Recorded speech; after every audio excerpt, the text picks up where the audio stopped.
सौतेली बहनें रंगापुर नाम के गांव में शालिनी नाम की एक औरत रहा करती थी। उसे दो बेटियां थी। एक का नाम था शिवानी और दूसरी का सुहानी। शिवानी जब छोटी थी तब उसकी माँ गुजर गई थी, जिसके कारण उसके पिता रघु ने दूसरी शादी कर ली। मगर उनका भी कुछ सालों में बीमारी की वजह से देहांत हो गया और इसी वजह से शिवानी के मन में उसकी माँ और बहन के प्रति प्रेम उत्पन्न नहीं हो पाया। शिवानी और सुहानी में हमेशा झगड़ा हुआ करता था। दोनों भी बहनें एक दूसरे से कभी प्यार से बात नहीं करती थी। शालिनी ये सब देख बड़ी चिंता में रहा करती थी। ऐसे ही एक दिन, शिवानी सुहानी, चलो आ जाओ, खाना खा लो। हाँ माँ, आई। हाँ माँ, मैं भी आई। ऐसा कहकर दोनों बेटियां वहां आ जाती है और देखती है तो उनकी माँ ने उन दोनों के लिए गाजर का हलवा बनाया था। वो देख सुहानी और शिवानी बहुत खुश हो जाती है। माँ, तुमने ये हलवा मेरे लिए बनाया है? मुझे बहुत पसंद है। मुझे पता है कि मेरी दोनों बेटियों को हलवा कितना पसंद है, इसीलिए तो मैंने तुम दोनों के लिए हलवा बनाया है। और मेरे लिए माँ? अरे हाँ बेटी, मैंने तुम्हारे लिए भी बनाया है। चलो अब जल्दी से खा लो, तुम दोनों को कॉलेज भी तो जाना है ना। जी माँ, मैं ये कटोरी ले लूँ? मुझे जल्दी पहुँचना है कॉलेज में। हाँ ले लो। और सुहानी, तुम ये वाली कटोरी ले लो। जी माँ। दोनों भी हलवा खाती है और एक दूसरे की ओर बहुत गुस्से से देखकर वहां से चली जाती है। वो दोनों भी कॉलेज में एक साथ पढ़ा करती थी। फर्क सिर्फ इतना था कि शिवानी 3rd ईयर में थी और सुहानी 1st ईयर में। उन दोनों में 2 साल का अंतर था। फिर भी दोनों में हमेशा नोकझोंक हुआ करती थी, जैसे कि वो दोनों एक दूसरे की दुश्मन हो। ऐसे ही एक दिन, दीदी, मेरे कॉलेज की ट्रिप जाने वाली है। तुम्हारी भी ट्रिप जाने वाली है क्या? हाँ, मेरी भी जाने वाली है, मगर मेरा जाने का मन नहीं है। क्यों दीदी? क्योंकि वहाँ पे तुम हो। मुझे भी कोई शौक नहीं है तुम्हारे साथ आने का। मैंने ऐसे ही पूछ लिया। मैं जा रही हूँ। शिवानी और सुहानी एक दूसरे की ओर मुंह फेर कर वहां से चली जाती है। अगले दिन दोनों भी कॉलेज में जाती है। तब उनके टीचर उनसे पूछते हैं, शिवानी, तुम कॉलेज की ट्रिप में आने वाली हो? जी सर, मैं आने वाली हूँ। ठीक है, मैं तुम्हारा नाम लिखवा देता हूँ। जी सर। ऐसा बोलकर टीचर ट्रिप के लिए जाने वाले विद्यार्थियों की लिस्ट बना लेते हैं। घर आकर शिवानी और सुहानी ये बातें अपनी माँ को बताती है। सुहानी, शिवानी, तुम दोनों ट्रिप के लिए जा रही हो, मगर वहां जाके झगड़ा मत करना, नहीं तो ट्रिप पे जाने की कोई जरूरत नहीं है। नहीं माँ, हम झगड़ा नहीं करेंगे। हाँ माँ, हम झगड़ा नहीं करेंगे। तो फिर ठीक है, तुम दोनों जाओ। ये लो ट्रिप के लिए पैसे, और बाकी के ये तुम्हारे पास ही रखना। माँ, हम कल जाएंगे और 2 दिन के बाद वापस आएंगे। ठीक है, चलो अब सो जाते हैं, कल तुम दोनों को निकलना है। अब वो सब खाना खाकर सो जाती है। अगले ही दिन सुबह उठकर वो दोनों भी अपने अपने बस में बैठकर ट्रिप के लिए निकल जाती है और इधर शालिनी अपने काम में व्यस्त हो जाती है। ऐसे ही कुछ देर बाद शालिनी को शिवानी का फोन आता है। माँ, हम दोनों यहाँ ट्रिप की जगह पहुँच गए हैं। अच्छा बेटी, तुम दोनों ठीक हो ना? हाँ माँ, मैं रखती हूँ, हमें यहाँ अलग अलग स्पॉट देखने जाना है। ठीक है, और जब वक्त मिले तो फोन कर देना। हाँ माँ, अपना और सुहानी का ख्याल रखना। हाँ माँ। फोन रखने के बाद शिवानी और उसके क्लास के सारे दोस्त वहाँ की एक जगह देखने जाते हैं। सुहानी भी उसके क्लास के साथ एक दूसरी जगह देखने निकल जाती है। सारे बच्चे एक साथ घूमकर वापस आते हैं। शिवानी सुहानी को ढूंढती है, मगर सुहानी उसे कहीं दिखाई नहीं देती। इसीलिए शिवानी को बड़ी चिंता होने लगती है। अरे, ये सुहानी कहाँ रह गई? इसका तो कुछ भी पता नहीं, कहाँ ढूंढूं इसे? तभी शिवानी को सुहानी दिखाई देती है और उसके जान में जान आ जाती है। सुहानी, कहाँ गई थी तुम? मुझे कितनी चिंता लग गई थी तुम्हारी। अरे, मैं यहाँ ही थी मेरी सहेलियों के साथ, मुझे कुछ नहीं हुआ। ऐसा बोलकर सुहानी वहाँ से चली जाती है। दूसरे दिन सब लड़के लड़कियाँ जल्दी उठकर अपनी तैयारी कर लेते हैं और पहाड़ पर जाने के लिए निकलते हैं। वो सब आज थोड़ा घूमकर शाम तक निकलने वाले थे। सब विद्यार्थी एक हिल स्टेशन देखने चले जाते हैं। शाम होने तक उस पहाड़ी का मजा उठाते हैं, लेकिन सुहानी बिना किसी को बताए उस पहाड़ी के एक अनजान हिस्से में चली जाती है। वहाँ का मनमोहक दृश्य देखते देखते गलती से उसका पैर फिसल जाता है और वो वहाँ से नीचे गिर जाती है। शाम हो जाने के कारण सभी विद्यार्थी वहाँ से निकलने लगते हैं और यहाँ सुहानी एक पेड़ के सहारे उस पहाड़ी की चोटी पर लटकी रहती है। शिवानी सभी विद्यार्थियों में अपनी बहन को ढूंढती है, लेकिन वो उसे कहीं नहीं मिलती। सुहानी को ढूंढते ढूंढते शिवानी वापस उसी पहाड़ी के पास आती है और उसे आवाज लगाती है। सुहानी, सुहानी कहाँ हो तुम?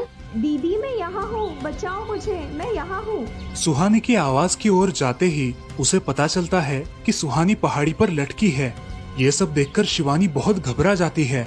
शिवानी अपनी पूरी ताकत लगाकर उसे ऊपर खींच लेती है। तुम यहाँ क्यों आई थी? अगर तुम्हें कुछ हो जाता तो मैं क्या करती? माँ को क्या जवाब देती?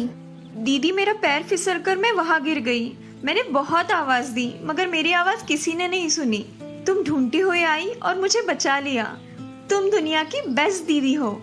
हाँ सुहानी, चलो अब घर जाने के लिए देर हो जाएगी, बस निकल जाएगी। सुहानी को ऊपर खींचते वक्त शिवानी के हाथ पर बहुत सारे जख्म हो गए थे, इसीलिए सुहानी अपनी ओढ़नी फाड़कर उसके हाथ पे बांध देती है और अब वो दोनों बस के पास चले जाते हैं। क्या हुआ है शिवानी, हाथ से खून बह रहा है तुम्हारे? कुछ नहीं सर, मैं वहाँ पे गिर गई थी, अब मैं ठीक हूँ। टीचर और सारे छात्र गाड़ी में बैठकर घर जाने के लिए निकलते हैं। घर आने के बाद शिवानी सारी हकीकत अपनी माँ को बताती है और वो सब सुनकर माँ दोनों को गले लगाकर रोने लगती है। तुम दोनों एक दूसरे के साथ होते हो इसीलिए मुझे कोई टेंशन नहीं रहता, मगर मेरी बच्चियों खुद का भी ख्याल रखा करो। उस दिन के बाद दोनों सौतेली बहनों ने अपने बीच की सब नोकझोंक बंद कर दी और हंसी खुशी सगी बहनों की तरह रहने लगी। दोस्तों, इस कहानी से हमें ये सीख मिलती है कि हम सबको एक दूसरे के प्रति द्वेष की भावनाएं छोड़कर प्यार से रहना चाहिए। चंदनपुर नाम के गांव में चंपा नाम की एक औरत रहती थी। पति, 2 बच्चे और एक बेटी, ऐसा उनका पूरा परिवार था। उसका पति श्रीधर पोस्ट ऑफिस में जॉब करता था। उसके कमाई से ही घर चलता था। चंपा ने अपने घर के सामने एक छोटी सी दुकान खोल के रखी थी। उससे उसे जो भी मुनाफा होता वो अपनी बेटी की शादी के लिए जमा करके रखती। ऐसे ही बहुत दिन बीत जाते हैं। अब बच्चे भी बड़े हो जाते हैं। बड़ा बेटा अशोक डॉक्टर और छोटा बेटा रवि वकील बन जाता है और दोनों अपनी ट्रेनिंग पूरी करने लगते हैं।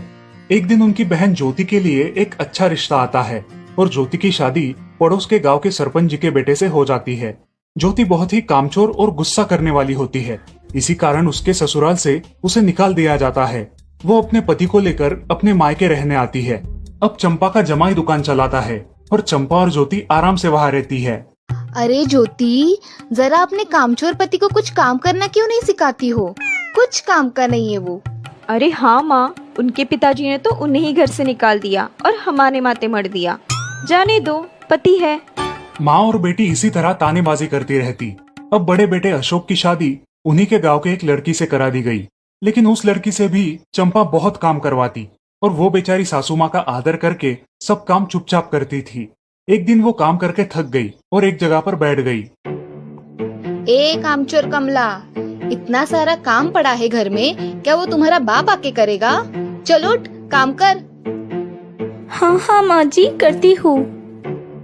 ऐसा कह के कमला अपने काम पर लग जाती है और सारा काम खत्म कर देती है। चंपा अपने बेटे अशोक से घर आने के बाद चुगलियां किया करती थी। अशोक घर आकर कमला को बहुत भला बुरा कहता और कभी कभी तो उस पर हाथ भी उठाया करता था। ये सब रवि देखा करता था और रवि को बहुत बुरा लगता था। अशोक मारने आता तो रवि बीच में पड़ जाता और माँ बाप को डांटता था और वही झगड़ा खत्म हो जाता था। ऐसा बहुत दिन चलता रहा। रवि को रंजना नाम की एक लड़की बहुत पसंद थी, जो कि एक न्यूज रिपोर्टर थी। क्या तुम मुझसे शादी करोगी? मुझे तुम बहुत पसंद हो। हाँ, मगर रवि, तुम्हारे घर में तुम्हारी माँ का बर्ताव मुझे बिल्कुल पसंद नहीं है, इसीलिए पहले तुम इसका कोई हल निकालो। अरे रंजना, मैं हूँ ना तुम्हारे साथ, तुम्हें टेंशन की क्या बात है? मगर रवि, तुम भी अगर मुझे मारने पीटने लगे तो मैं तुम्हें कोर्ट में खींचूंगी। अरे हाँ बिल्कुल, वो तो तुम्हारा अधिकार है। अगले दिन रवि अपने घर में रंजना के बारे में बताता है।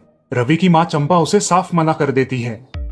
रवि, तुम्हें कुछ समझ आता है या नहीं? अपनी बिरादरी की लड़की से शादी करो बेटा। इस घर में ये आखिरी शादी है और मेरे भी कुछ अरमान है बेटा। अजय, आप कुछ कहते क्यों नहीं? हाँ बेटा, तुम्हारी माँ सही कह रही है, तुम इसकी बात मान जाओ बेटा। नहीं पापा, मैं शादी करूंगा तो सिर्फ रंजना से, वरना मैं शादी नहीं करूंगा। सब चुप हो जाते हैं। अगले दिन रवि मंदिर से शादी करके घर आता है। सब अचरज से रवि की ओर देखते हैं और चुपचाप अपने कमरे में चले जाते हैं। कमला उन दोनों का स्वागत करती है और वो दोनों अपने कमरे में जाते हैं। कैसे लगा मेरा घर? अच्छा है, मगर सब मिलजुल के रहे तो और भी अच्छा होगा। रंजना, तुम्हें मेरी माँ को सबक सिखाना होगा, तभी घर के सारे सदस्य ठीक हो जाएंगे। ठीक है रवि, जैसा तुम चाहो। अगले दिन रंजना अपने घर के मंदिर में पूजा करने जाती है। तभी रुको, मेरे भगवान के मंदिर में तुम मत आओ, जाओ यहाँ से। ये कहकर सास रंजना को वहाँ से भगा देती है और घर के किसी भी काम को करने से मना कर देती है। तब क्या माँ जी, आज से मैं इस घर की बहू हूँ। इस घर पे मेरा भी उतना ही अधिकार है जितना कि आपका। क्या बोल क्या रही हो? निकल जाओ मेरे घर से। खबरदार अगर हाथ भी लगाया तो। पता है ना, मैं न्यूज रिपोर्टर हूँ। रातों रात खबर छाप दूंगी और कोर्ट के चक्कर लगेंगे वो अलग, समझिए आप। सास चुपचाप देखने लगी और उसकी बेटी और ससुर भी देखते ही रह गए। रंजना ने कमला से कहा, दीदी, मुझे आपसे काम है, आप मेरे कमरे में आइए। और हाँ, आज से खाना ज्योति दीदी आप बनाएंगी। अरे माँ, तुम कुछ बोल क्यों नहीं रही हो? ये मुझे काम करने को बोल रही है। अजय, सुनते हो? चलो मेरी मदद करो। हाँ आता हूँ। ज्योति किचन का काम करने चली गई और सास बाहर का काम करने लगी। रंजना कमला को लेकर अपने कमरे में गई और उससे कहा, कमला दीदी, आप कुछ कहते क्यों नहीं? आप चुपचाप सह लेती हो, उसका ये नतीजा है। अब देखो दीदी कैसे काम कर रही है। आप कुछ काम करती थी क्या शादी के पहले? नहीं रंजना, मगर अब घर से ही अपना खुद का कुछ व्यवसाय शुरू करने का सोच रही हूँ। बहुत अच्छे दीदी, अब आप किसी से मत डरिए, हम हैं आपके साथ। सच में किसी के साथ होने का कितना महत्व होता है। अब उसकी सासू माँ ही घर के सारे काम करने लगी थी और ज्योति को काम करवाने की वजह से ज्योति भी अपने ससुराल जाने की सोच रही थी। अजी, यहाँ तो काम वाली से भी ज्यादा बुरी हालत हमारी हो गई है। चलो हम हमारे घर चलते हैं, सब है हमारे यहाँ। अरे रे, आप कहाँ चली? अभी भी काम बाकी है। ज्योति का पति रंजना से धन्यवाद कहता है और ज्योति को लेकर अपने घर चला जाता है। अब सासू माँ एक दिन पूरा काम करके इतना थक जाती है कि उसके बदन में बहुत दर्द होने लगता है। तब दोनों बहू सास के पास चली आती है और एक बहू सास के पैर दबाती है तो दूसरी बहू सर दबाती है। सासू माँ उठकर रोने लगती है।